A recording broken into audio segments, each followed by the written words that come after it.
What's up, fight fans? This is Kurt DeVille with Counterpunch Boxing News, and most of you guys already know about the breaking news of Wilder choosing to fight Luis Ortiz for the second time. Now, this isn't a big surprise. It isn't at all. We projected this. This also clarifies, like my counterpunch, that Ortiz could not take the Anthony Joshua fight, okay? Because he was already in talks. All the shit that Eddie Hearn was saying, it's true, okay? We can't say that Eddie Hearn just talks out of his ass, because he was already told by the promotional company of Luis Ortiz that turned down that massive amounts of money to fight AJ, already told Hearn, hey, we're already in talks of fighting Wilder, okay? So that would have been an easier fight for them to make. That's why they wanted to hold or put Luis Ortiz on ice for a potential opponent for Deontay Wilder. After all, that's where Wilder got his stardom, his start from fighting a formidable opponent, okay? So he's revisiting his roots of success. That's what he's doing. The only question I have is, this is my only question, and I'm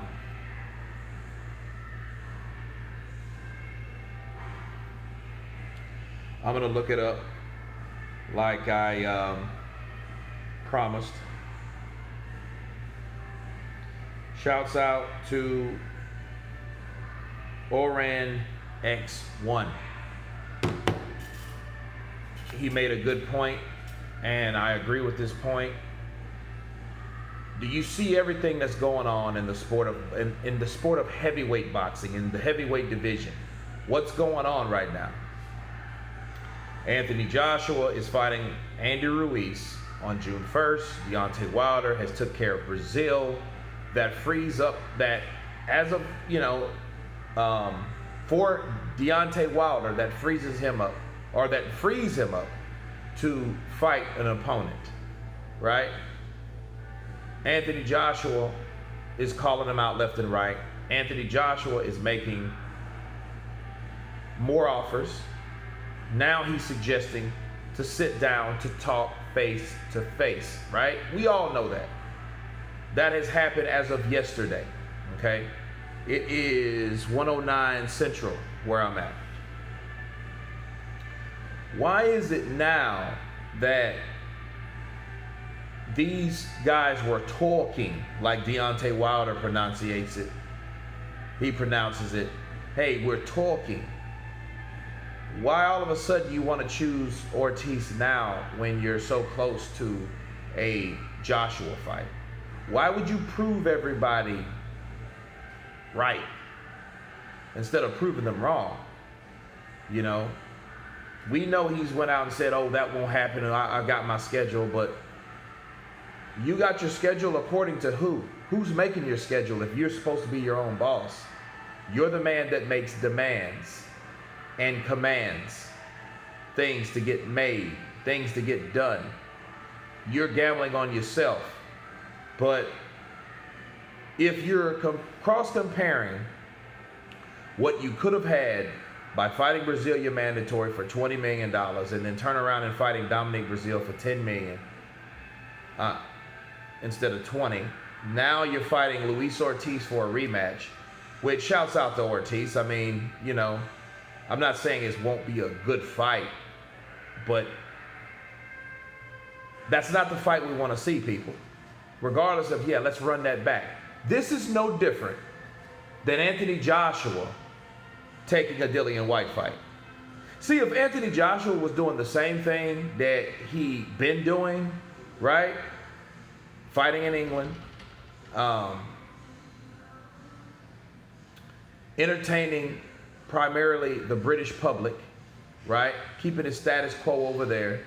The same people that made him, the same people that gave him the publicity, the notoriety. He could have done that, but he chose to do something new, okay? That's my insult. That's why I'm upset with the situation and the choice of Luis Ortiz, simply because Deontay supposedly had a choice, right? He supposedly had a choice to fight Deontay or Anthony Joshua, somebody that everyone wanted to see. Everybody wanted to see him and AJ get it on, the other champion with the other sanctioning bodies. You know, so it's like we have a fight that everyone wants to see, but then you choose to revert back to a rematch. You know what I'm saying? That makes no sense. You know? And I know that it's a higher demand to see a Dillian White and Anthony Joshua fight more than it is to see a demand to see Deontay Wilder fight Luis Ortiz again. I get it. Those two guys, Luis Ortiz, I take nothing from him. Everyone knows I'm a fan of Ortiz. I just hope they don't try to fuck him like they did for $500,000 when he could have made $7 million with Anthony Joshua. You know, that's my only hold up with that. But the progression of the sport, to keep holding these fights, the typical Al Heyman bullshit. Hey, no, Deontay Wilder needs a fighter, and he's not fighting Tyson Fury because he's on another network, and he's not fighting Anthony Joshua because he's on another network.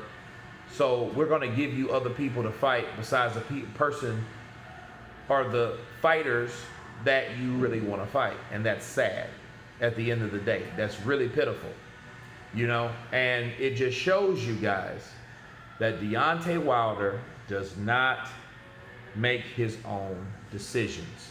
We can tell that in countless interviews. We can tell that by these actions that are happening, okay?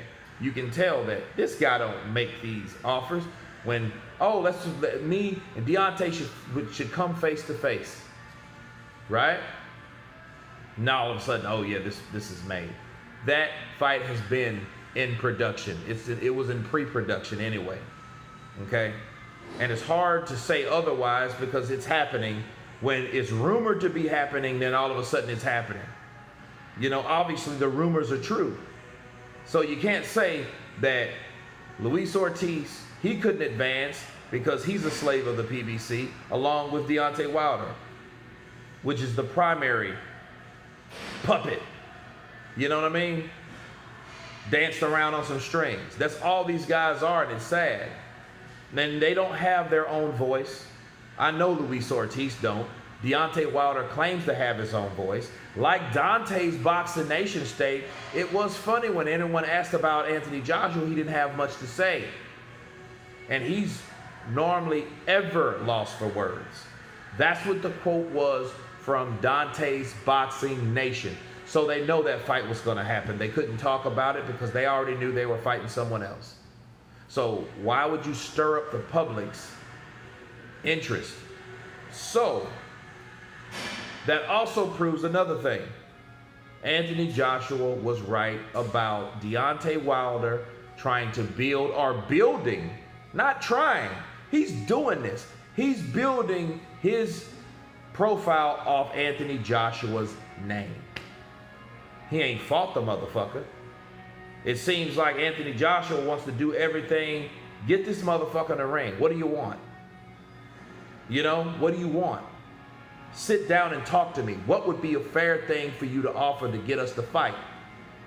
You know? But it's not happening because it's not meant to happen, because it's not allowed to happen.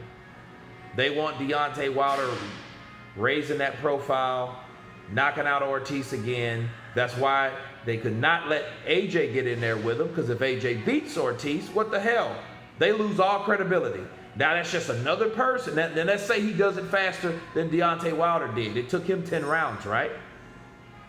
So if it takes AJ 4, what'll happen then? What'll happen in that situation? Okay, Deontay, his resume will get shot to shit. All he has is a draw with Fury, and they know it. That's why they're like, no, we have to build Deontay Wilder's resume and profile, not tear it down. And by allowing Luis Ortiz to fight Anthony Joshua, that'll be the way of tearing it down, and they didn't want that to happen, which was smart. Because Deontay Wilder appraised Luis Ortiz and vice versa. You know why? Because he knows no one else had the opportunity to fight him. That's it. That's the reason. But he's doing it again, so we all know. So once again, the fight that everyone wants to see will be prolonged for a fucking redo. So honestly, I think that Anthony Joshua should have stayed in England and fought Dillian White, honestly, because it makes no difference now. You know, he's not any closer to fighting Deontay Wilder in Britain than he is in the United States. But anyway, man, that's my counterpunch on it. You guys tell me what you think. Of course, please subscribe. You guys can counterpunch. Peace.